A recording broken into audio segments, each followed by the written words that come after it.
Assalamualaikum warahmatullahi wabarakatuh. Perkenalkan, nama saya Dinda Pratiwi, NPM 077521111089. Di video ini saya akan menjawab pertanyaan dari kuis komputer dan masyarakat. Jadi kita langsung saja masuk ke pertama, yang nomor satu, yaitu sebutkan dan jelaskan sejarah perkembangan komputer.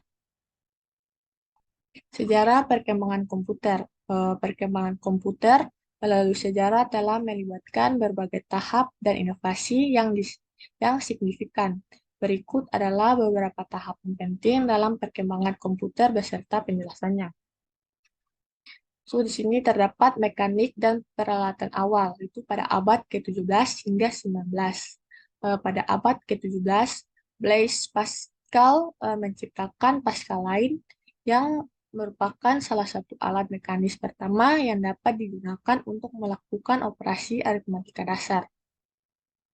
Selanjutnya ada Charles Babbage pada abad ke-19 merancang analytical engine, mesin yang dianggap sebagai leluhur komputer modern. Ini memiliki unit aritmatika, unit kontrol, memori, dan dapat diprogram. Selanjutnya ada tabulator berlubang. Itu akhir abad ke-19 hingga awal abad ke-20. Herman Hollerith mengembangkan mesin tabulasi berlubang yang digunakan untuk menghitung sensus penduduk Amerika Serikat pada tahun 1890. Ini adalah salah satu contoh awal komputasi otomatis menggunakan kartu berlubang. Selanjutnya ada komputer elektronik awal, itu akhir 1930-an hingga 1940-an. Konsep komputer elektronik mulai muncul dengan penemuan tabung vakum yang digunakan dalam komputer pertama, seperti ENIAC atau Electronic Numerical Integrator dan komputer dan Colossus. Mereka dapat melakukan perhitungan lebih cepat daripada perangkat mekanis sebelumnya. Selanjutnya ada generasi pertama, yaitu pada tahun 1950-an sampai 1660-an. Itu transistor menggantikan tabung vakum, kemajuan dalam bahasa pemrograman, contoh seperti Fortran dan COBOL. Selanjutnya ada generasi kedua, yaitu pada tahun 1960-an sampai 1970-an, menggunakan sirkuit terpadu atau IC, memungkinkan mainframe dan mini komputer, serta perkembangan awal jaringan komputer. Selanjutnya ada generasi ketiga, yaitu pada tahun 1980-an sampai 1990-an. Itu mikroprosesor memungkinkan komputer pribadi atau PC, GUI memudahkan antarmuka pengguna, dan internet semakin berkembang. Selanjutnya, generasi keempat itu pada tahun 2000-an sampai sekarang. Itu kemajuan komputer lebih kecil, cepat, dan kuat dengan fokus pada komputasi kuantum, kecerdasan buatan, dan perangkat pintar seperti smartphone. Selanjutnya, yang nomor 2, soal berikut yaitu uraikan penerapan komputer di lingkungan masyarakat. Di sini kita disuruh untuk memilih salah satu, yaitu ada terdapat perbankan, perdagangan, bisnis, kesehatan, pemerintahan, dan pendidikan. Nah, di sini saya memilih pendidikan. Itu penerapan komputer di lingkungan masyarakat pendidikan. Itu terdapat, yang pertama itu terdapat pembelajaran online dan e-learning. Komputer telah memungkinkan pengembangan platform pembelajaran online dan e-learning, di mana siswa dapat mengakses materi pelajaran, tugas, ujian, dan sumber daya pendidikan lainnya melalui internet. Ini memfasilitas belajar jarak jauh, khusus daring, dan program pendidikan jarak jauh. Selanjutnya ada simulasi dan visualisasi. Komputer memungkinkan pembuatan simulasi dan visualisasi interaktif dalam berbagai mata pelajaran. Siswa dapat memahami konsep-konsep abstrak melalui simulasi yang realistis, misalnya dalam ilmu pengetahuan, matematika, dan ilmu sosial. Selanjutnya terdapat perangkat lunak Pendidikan. Banyak perangkat lunak pendidikan tersedia untuk membantu guru dalam merancang materi pelajaran, menilai siswa, dan melacak perkembangan mereka. Ini mencangkup perangkat lunak manajemen kelas, bank soal, dan alat bantu pengajaran interaktif. Selanjutnya ada laboratorium virtual, yang di mana dalam mata pelajaran seperti kimia, fisika, dan biologi, komputer memungkinkan pembuatan laboratorium virtual di mana siswa dapat melakukan eksperimen dan pengamatan dalam lingkungan aman dan terkontrol.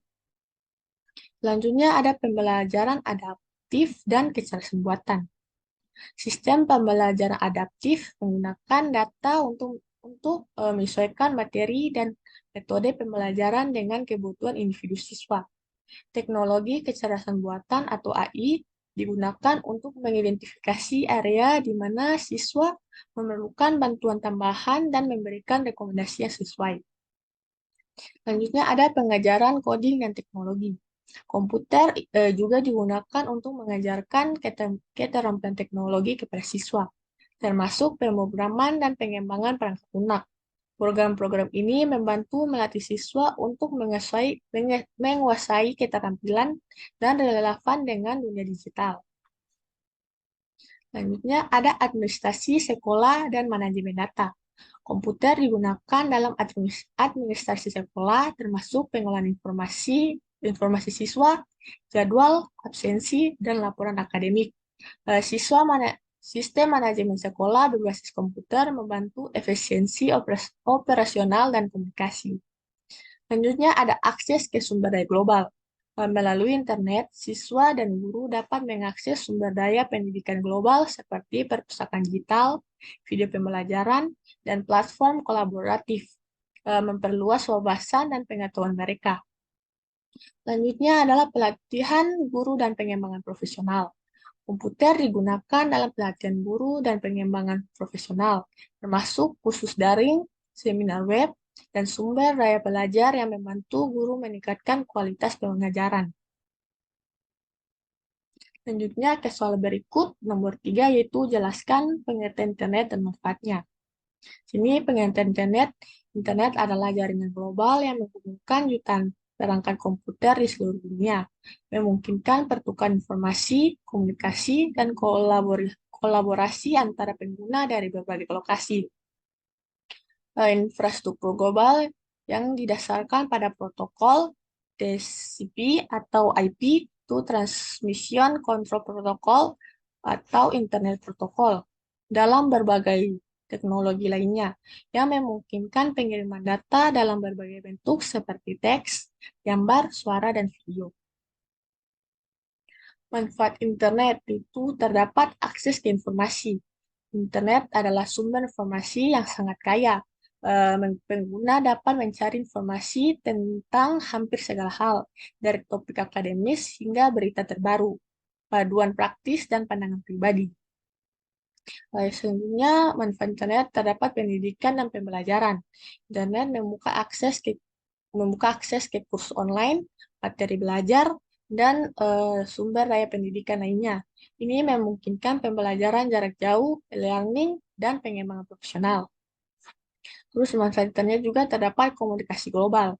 Internet memungkinkan komunikasi real-time dengan orang di seluruh dunia melalui email, pesan instan, panggilan video, dan jejaring sosial.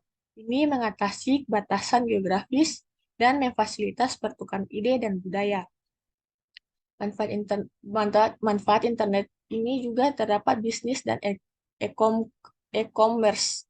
Itu internet memungkinkan pembuatan dan pengolahan bisnis online, e-commerce memungkinkan pembelian dan penjualan produk dan layanan secara global tanpa batasan geografis. Terus manfaat internet juga ini terdapat hiburan dan konten kreatif. Internet menyediakan hiburan dalam berbagai bentuk seperti video streaming, musik, game online, dan platform berbagai konten kreatif. Manfaat internet juga ini juga terdapat pengembangan pribadi. Menggunakan pengguna dapat belajar keterampilan baru, menjalankan proyek kreatif, dan mengeksplorasi minat pribadi melalui paduan dan tutorial online.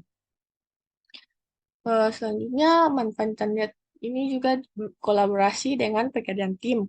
Internet memungkinkan kolaborasi dalam tim yang sedang tersebar geografis dengan berbagai dokumen, diskusi online, dan alat kerja sama lainnya. Manfaat internet ini juga termasuk kemajuan teknologi. Internet mempercepat perkembangan teknologi dan inovasi. Berbagai penemuan dan perkembangan teknologi terjadi melalui kolaborasi dan akses ke pengetahuan global. Manfaat internet ini juga termasuk termasuk akses ke pemerintahan dan layanan publik. Internet memungkinkan akses ke layanan pemerintah dan layanan publik secara online, seperti pembayaran pajak, pendaftaran, dan juga layanan kesehatan. Manfaat internet juga terdapat aktivisme dan kesadaran sosial.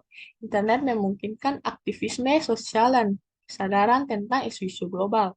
Media sosial dapat digunakan sebagai platform untuk untuk mengampanyekan perubahan dan berbagai informasi penting.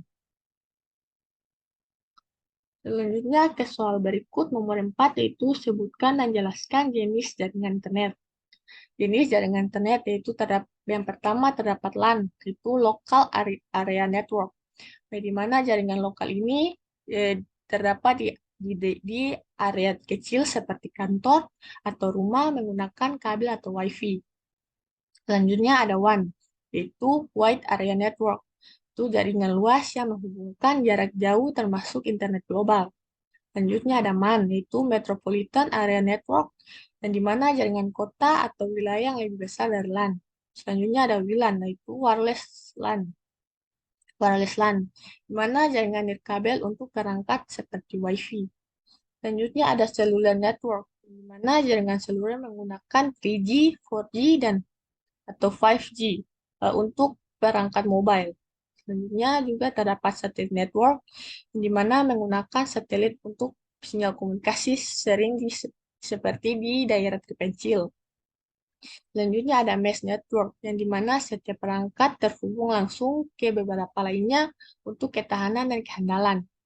Selanjutnya terakhir ada peer-to-peer, peer-to-peer network, di mana perangkat terhubung langsung tanpa server pusat sering digunakan untuk berbagai file.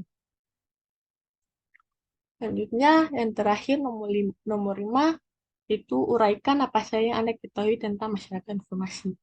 Menurut saya, masyarakat informasi adalah era di mana teknologi informasi dan internet memainkan peran pusat dalam kehidupan. Ini melibatkan akses mudah ke informasi, komunikasi global, pendidikan online, bisnis digital, serta tantangan privasi dan kesenjangan digital. Perubahan besar dalam komunikasi, ekonomi, dan budaya telah terjadi dengan dampak yang signifikan terhadap berbagai aspek lainnya. Mungkin itu saja yang eh, bisa saya jelaskan atau saya jawab dari kuis tersebut. Jika ada kesalahan kata, saya mohon maaf. Wabillahi taufiq wal hidayah. Wassalamualaikum warahmatullahi wabarakatuh.